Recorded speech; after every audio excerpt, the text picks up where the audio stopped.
지금 저희가 사도행전 강해를 하면서 베드로의 설교를 함께 보고 있습니다. 여러분, 교회는 어디 위에 세워져야 하는가? 교회의 기반은 무엇인가? 라는 것이 참 중요합니다. 예수님이 베드로에게 너희는 나를 누구라고 하느냐라고 물으셨어요.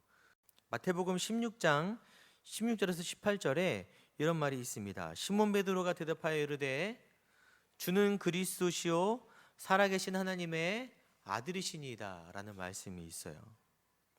그 대답을 듣자 예수님께서 베드로에게 너는 베드로라 내가 이 반석 위에 내 교회를 세우리니라고 말씀하십니다. 베드로 위에 교회를 세우는 게 아니라 베드로의 신앙 고백 위에 예수님의 교회를 세우시는데, 그 신앙 고백이 주는 그리스도시고 주는 살아계신 하나님의 아들이십니다 라는 고백입니다. 베드로는 교회의 반석이, 교회의 터가 무엇이 되어야 하는지 가장 잘 알고 있는 사람이었어요. 그 터는 오직 예수님이 되어야 하는 것입니다. 오늘 본문을 볼 때 베드로는 예수님의 이야기를 하면서 구약 다윗의 시를 많이 인용합니다. 본문의 25절에 다윗이 그를 가리켜 이르되 내가 항상 내 앞에 계신 줄을 배웠으며 라는 구절이 있어요. 이 구절은 구약 성경 시편의 16장에 내가 여호와를 항상 내 앞에 모시며 그가 나의 오른쪽에 계심으로 내가 흔들리지 아니하리로다 라는 다윗의 시를 인용하여서 지금 예수님을 설명하고 있습니다. 여러분, 신약 성경을 쭉 보면은 구약을 자주 인용하는 것을 우리가 볼 수 있어요. 특별히 예로부터 예언된 메시아 예수님을 증거할 때 많이 구약의 성경을 사용합니다. 유대인들에게, 지금 첫 번째 청자는 유대인들이니까 이 예수가 아브라함으로부터 시작되어서 다윗의 자손 메시아라는 것을 증거하는 것은 매우 중요합니다. 그들은 꾸준히 역사적으로 그런 메시아를 기다렸기 때문에, 또한 예수님도 계속해서 제자들에게 내가 구약에서 예언된 그다라고 말씀하세요. 여러분, 성경 66권은 다 예수님을 증거하고 있습니다. 구약은 앞으로 오실 예수님을 계속해서 이야기하고 있었어요. 수많은 예언자들의 기록을 통해서 예수님을 말하고 있었고, 신약은 이미 오신 예수, 그리고 다시 오실 예수에 대해서 이야기하고 있습니다.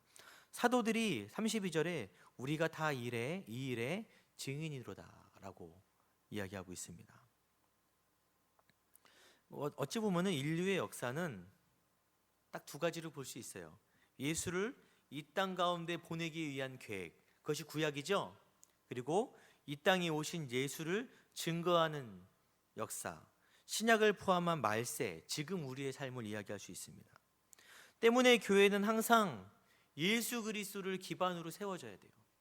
예수가 없으면 아무것도 아닙니다. 좋은 프로그램 좋죠. 좋은 시설도 좋죠. 능력 있고 설교도 잘하고 그런 목회자도 좋고 재능으로 헌신으로 섬기는 성도들이 많은 교회도 좋습니다.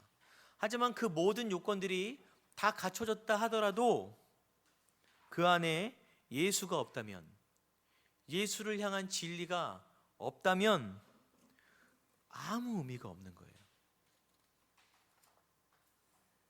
수많은 교회들이 변질되고 그리하여서 예수의 길이 아닌 다른 길로 가는 것입니다. 저에게는 오직 예수 위에 세워진 교회가 되기를 바랍니다. 그럼 베드로의 설교에 증거되는 예수님은 어떤 분이시냐면은 22절에 함께 보면은 이스라엘 사람들아 이 말을 들으라 너희도 아는 바와 같이 하나님께서 나사렛 예수로 큰 권능과 기사와 표적을 너희 가운데서 베푸사 너희 앞에서 그를 증언하셨느니라 그랬어요. 이제 베드로가 예수님에 관한 이야기를 시작을 하는데, 예수님이 공생애 가운데 어떤 일을 하셨냐면은 권능과 기사와 표적, 같은 말 같지만 조금씩 다르기도 합니다. 권능은 초자연적인 어떤 힘을 말하고 병을 낫게 하거나 그런 일들을 말하고, 기사는 자연계에서 일어나는, 예수님이 바람을 잠잠케 하시거나 그런 일들을 말하고, 표적은 꼭 어떤 기적 같은 것이 아닐지라도 그 일이 영적 진리에 대해서 증명할 수 있는 그런 일을 말합니다. 예수님은 공생애 가운데, 예수님이 사역하실 때 이미 충분하게 자신이 메시아라는 증거를 보여주었어요. 죽은 자도 살려내고 오병이어의 기적도 일어나고 자연도 다스리시고 충분한 기적을 다 보이셨는데, 그러한 명백한 예수를 너희가 못 박았다. 23절에 너희가 법 없는 자들의 손을 빌려 못 박아 죽였다라고 말합니다. 그 예수를 너희가 죽였다라고 하는 거예요. 지금 너희가라고 말할 때 이 너희가는 1차적으로 지금 설교를 듣고 있는 예루살렘에 모인 그 사람들이에요. 23절에 보니까 너희가 법 없는 자들의 손을 빌려서라는 말이 있습니다. 법 없는 자들은 유대인들이 자주 사용하는 말인데, 율법을 지키지 않는 이방인들을 말합니다. 그들의 손을 빌려서, 손을 빌리다란 말도 유대인들이 잘 쓰는 관용어구예요. 그들을 대리자로 세워서. 그러니까 실제로 이스라엘 종교 지도자들이 로마 총독에게 정치적인 압박을 가해서 예수를 죽게 만들었습니다. 종교 지도자들이 이 일을 계획했지만 이 모든 일에 유대인들이 동의했어요. 여러분 바라바 잘 아시죠? 흉악한 범죄자 바라바와 예수를 세워놓고 누구를 살릴까? 라고 유대인들에게 묻자 누가복음 23장 18절에 무리가 일제히 소리질러 이르되 이 사람을 없이 하고 바라바를 우리에게 놓아주소서라고 합니다. 모든 유대인들이 바라바를 살리고 예수를 죽일 것을 동의했어요. 그들이 왜 그랬냐면은 원래 유대인들은 예수님을 잘 따라왔거든요. 그들이 예수님을 열렬히 환영했습니다. 여러분, 예루살렘에 예수님이 들어오실 때 그들이 예수님을 참 다 나와서 환영했어요. 그런데 그들이 따르던 예수가 자신의 목적, 욕망을 충족시킬 수 없다라고 판단되자 예수가 우리의 바램을 충족시켜주는 사람이 아니네? 라고 말하자 그 사실 앞에서 예수를 배반한 거예요. 다들. 그래서 지금 베드로는 너희가 못 박았다. 예수를 죽게 한 직접적인 책임이 너희들에게 있다라는 거예요. 1차적으로는 그 자리에 있는 유대인들에게 있는 거고, 그리고 우리를 포함한 모든 인류에게 예수를 죽게 한 책임이 있습니다. 옛날에 이런 말을 봤어요. 예수가 어느 시대에 어느 문화권에 오셨던지 간에 결과는 같았을 것이다. 이 시대에 예수가 온다라고 하더라도 아마 같은, 물론 형식은 다르겠지만 아마 죽임 당했을 거예요. 왜냐하면 사람은 악하기 때문입니다. 근데 23절에 보니까 그가 하나님께서, 띄워주세요 23절, 하나님께서 정하신 뜻과 미리 아신 대로 내준 바 되었다 그랬어요. 이 모든 것들이 하나님께서 정하신 뜻, 그리고 미리 아신 바 내어준 일이라는 거예요. 물론 그렇다고 해서 하나님이 계획하셨기 때문에 사람들이 저지른 그 죄가 아니다라고 말하는 건 아니에요. 하나님께서 정하신 뜻대로 인류를 사랑하셔서 구원하기 위해 하나님이 예수를 이 땅 가운데 보내주셨습니다.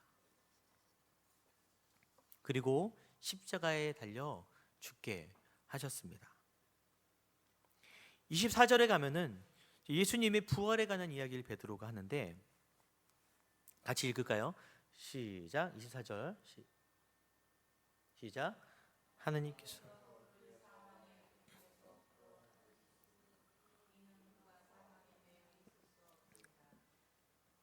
사망에 매여 있을 수 없었음이라고 얘기합니다. 사망에 매여 있을 수 없었어요.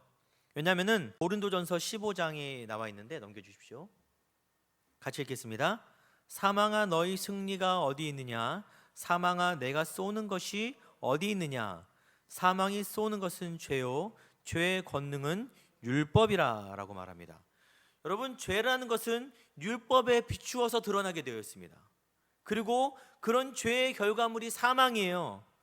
하지만 예수님은 죄가 없으셨기 때문에 사망이 예수를 잡아둘 수가 없었던 거예요. 예수님은 그렇게 죽으실 이유가 없었다는 것입니다. 근데 베드로가 사망의 고통을 이야기할 때 오디나스라는 단어를 사용합니다. 이게 출산의 고통을 의미해요. 출산하는, 예수님이 당하신 고통을 출산의 고통이다라고 얘기합니다. 여러분, 예수님은 죄가 없으시기에 사망의 고통을 당하실 이유가 없으셨죠? 어머니가 무엇인가 뭘 잘못해서 자녀를 낳을 때 그렇게 배가 아프고 출산의 고통을 죽을 만큼 당하고 자녀를 낳은 게 아니잖아요. 사랑으로 자녀를 낳는 거잖아요. 예수님의 고통도 그런 새로운 생명을 낳기 위한 고통이었다는 것입니다. 32절에 이 예수를 하나님이 살리신지라 우리가 다 이 일의 증인이로라 라고 말합니다. 고린도전서 15장에 그러나 이제 그리스도께서 죽은 자 가운데서 다시 살아나사 잠자는 자들의 첫 열매가 되셨다라고 했어요. 예수님은 사망을 이기시고 부활의 첫 열매가 되셨습니다. 이것은 그리스도와 연합하는 모든 성도들이 부활할 것을, 새로운 생명을 얻게 될 것을 이야기하는 거예요. 예수님은 이것을 위해서 십자가에서 사망의 고통, 출산의 고통을 당하신 것입니다. 33절부터는 이제 예수님이 다시 회복되는 일을 말하는데, 하나님이 오른손으로 예수를 높이심에, 이게 단순히 하늘로 올라갔다라는 의미라기보다는 예수님이 하늘의 영광을 버리고 종의 형태로 이 땅에 오셨잖아요.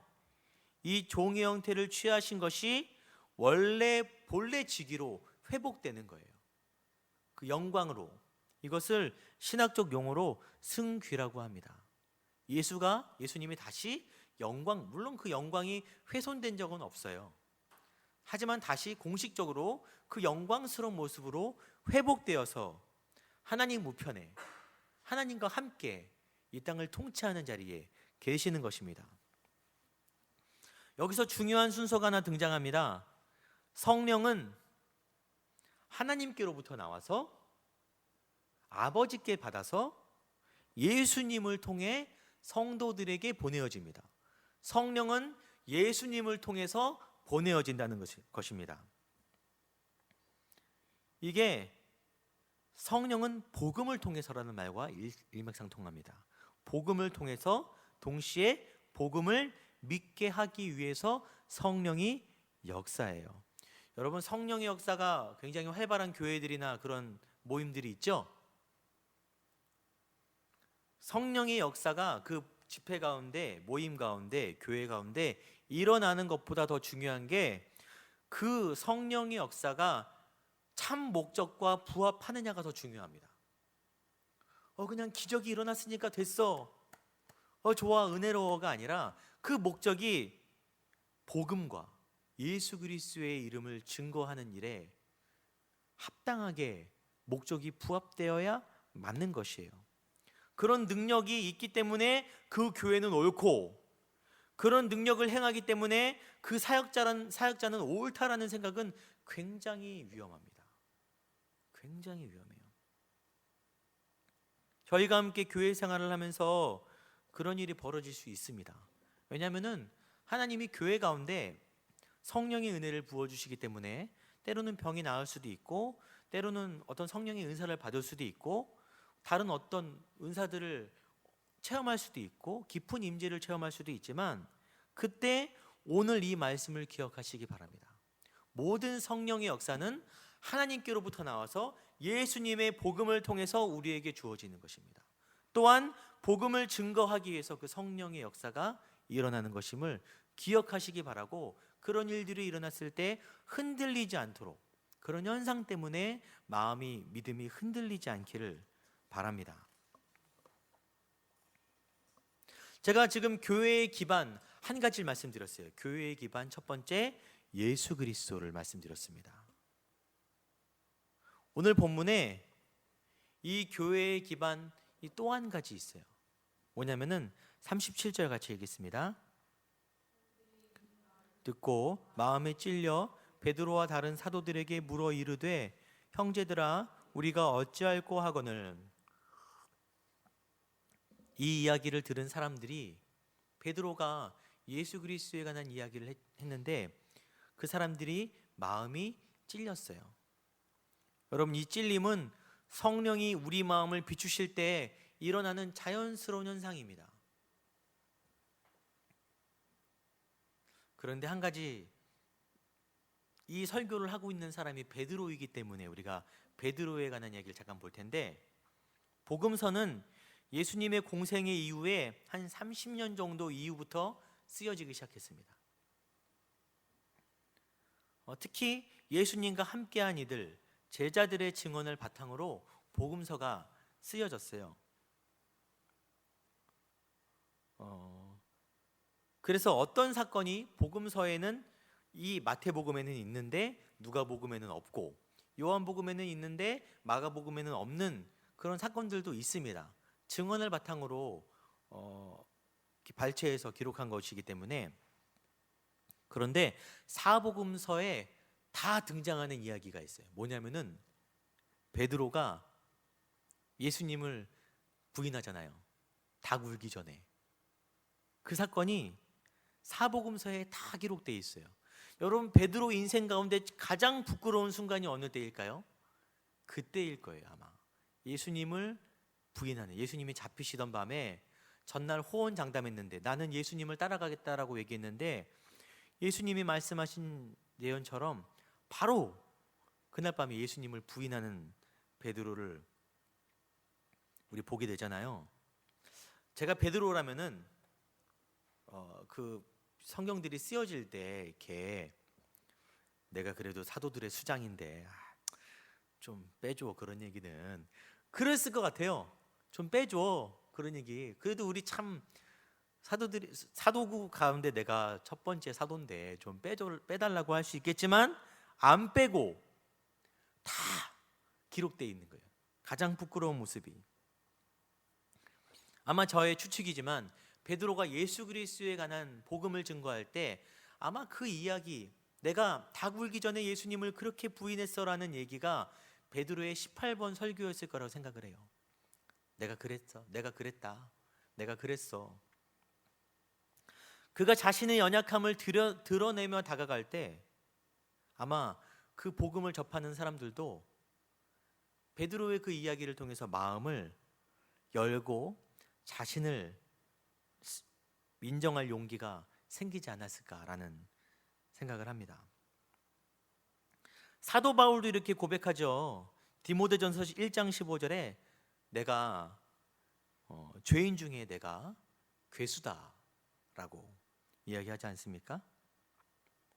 회개는 자신에 대한 솔직한 인정 또는 그것이 드러나는 것입니다. 이 부분에서 많은 성도들이 벽에 부딪힙니다. 특히 저희 나라는 그 체면이 중요시되는 나라이기 때문에 저 역시 목사지만 죄인이잖아요. 목사지만 한 주간 거룩하게만 사는 게 아닙니다. 많이 죄짓습니다. 많은 유혹 가운데 동일하게 노출되어 있습니다. 연배가 더 많으신 분들도, 신앙생활을 오래 하신 분들도 뭐 죄의 유혹이 적은 게 아니잖아요. 뭐 젊은이들만 그러겠습니까? 누구나 우리는 죄의 유혹 가운데 노출되어 있고 넘어지는 사람들입니다. 여러분, 하나님은 죄인을 부르기 위해서 이 땅 가운데 오신 분임을 기억하시기 바랍니다. 우리는 성령의 인도하심으로 성화의 길, 의의 길을 추구하는 사람들이 맞아요. 하지만 그것이 내가 실제로 죄를 덜 짓게 되는 사람이 되어 간다라고 착각하시면 안 됩니다. 내가 아마 어떤 죄를 덜 짓고 있다면 아마 나는 다른 죄를 짓고 있을 거예요. 아마 그런 죄들을 덜 짓고 있다면, 우리가 생각하는 죄들을 덜 짓고 있다면 나는 죄를 덜 짓는 나를 자랑하는 교만의 죄를 짓고 있을 것입니다. 우리는 거룩함을 향해서 끊임없이 노력해야 되지만 결국 실패하는 나를 발견할 수밖에 없어요. 그때 예수의 십자가의 값없는 은혜가 내 안에 깊어지는 것입니다. 그렇기 때문에 거룩함을 위해 노력을 하는 거예요. 실제로 거룩하게 되어야 되겠지만 잘 안 되거든요. 거룩함을 향해서 달려가야 되는 이유는 거룩함을 향해 달려갈 때 내 연약함에 부딪힐 수밖에 없는 거예요. 그때 예수의 은혜가 우리 안에 깊어지는 거예요. 거룩함을 추구하지 않는 사람들은 애초에 부딪힘도 없기 때문에 예수의 은혜가 깊지 않은 거예요. 그렇습니다. 당시 예루살렘에 있던 사람들, 베드로의 설교를 듣고 있는 유대인들은 불과 7주 전에 예수를 거부한 사람들입니다. 바라바를 살리라고 그렇게 악을 쓰며 소리를 지르던 사람들이 굉장히 많이 그 자리에 있었어요. 그랬던 그들이 베드로의 설교를 듣고 마음이 찔려서 우리가 어찌할꼬라고 나아오는데, 성경은 그들을 44절에, 오늘 본문은 아니에요, 이렇게 얘기합니다. 믿는 사람이, 믿는 사람, 회개하며 나오는 그 사람들이 믿는 사람이다라고 얘기하는 것입니다. 제가 지난주에도 말씀드렸습니다. 신앙생활은 수준이 높아지는 게 아니라 은혜가 깊어지는 거라고 말씀드렸어요. 교회의 또 다른 기반은 바로 이 회개입니다. 연약한 자들, 예수 그리스도의 복음 앞에 연약한 자들이 우리 회개의 반석으로 교회가 세워져야 돼요. 교만은 서로 내가 더 잘났어라는 마음이 아니라 내가 더 연약해. 다른 이가 연약함을 고백할 때 나도 그랬어. 다른 이가 회개할 때 베드로가 나는 예수님 잡히시던 날 바로 부인했어, 나 그런 사람이었어 라고 말할 때 얼마나 위로가 되었겠어요. 우리 성도님들도 그런 사람들이 되기를 바랍니다. 연약한 성도가 있을 때 나도 그랬어, 나는 더 했어, 함께 일어나자라고 말할 수 있는 회개가, 연약함이 받침이 되는 교회가 되길 바랍니다. 그렇게 예수 그리스도를 믿고 회개하기로 결심한 자들에게 베드로가 이렇게 얘기합니다. 38절에 베드로가 이르되 너희가 회개하여 각각 예수 그리스도의 이름으로 세례를 받고 라고 말합니다. 세례는 회개와 믿음의 표현이죠. 저희가 아까 예수님이 출산의 고통으로 새 생명을 낳으셨다는 이야기를 함께 나누었습니다. 예수를 믿고 다시 태어나는 거예요. 우리는 born again, 중생, 다시 태어난다고 얘기합니다. 원래 오리지널 세례는 물속에 이렇게 담그는 거예요. 저희는 장로교는 약식으로 물을 뿌리죠. 그게 아니라 물에 담그는 것입니다. 이전 사람이 쉽게 수장되고 죽고 올라왔을 때 새 사람이 되는 거예요. 우스갯소리로 침례교적 어떤 목사님이 이렇게 고집이 세고 자아가 강한 분이 이제 세례를 받을 때 오래 담가놓는데 왜 안 꺼내주지 할 때까지 오래 담가놨다가 그래 뺀다고 합니다. 버둥칠 때 뺀다고 합니다. 확실히 죽으라고. 세례라는 것은 새롭게 태어나는 거예요. 원래 이 세례가 이 당시에는 이방인들이 유대교로 개종할 때 밟는 절차예요. 그러니까 유대인들은 세례를 받을 필요가 없어요. 유대인들에게 세례를 받으라는 것은 굉장히 굴욕적인 일입니다. 더군다나 누구의 이름으로 세례를 받냐면은 예수 그리스도의 이름으로 세례를 받아야 되는 거예요.